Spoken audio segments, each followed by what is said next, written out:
Regards. My name is Angelica Maria Gordillo Salazar, and the experience I have in life has been good since I had a long walk together with my husband and co-workers.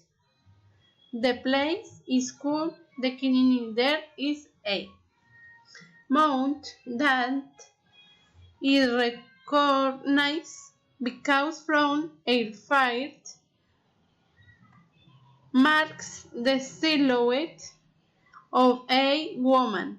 At the top of the mount we rappelled, we descended, and at the bottom there were some caves, which we almost druids paths because they were very narrow, and the scare was that there were but inside this place after we left we got up again and fought until we got to a hotel there inside the hotel we had lunch and day offering as a rich massage accompanied by an afternoon of relaxation.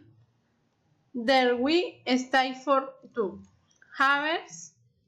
We went to rest and the next day continued the working day. This is my experience and I hope he is of your liking. Thank you.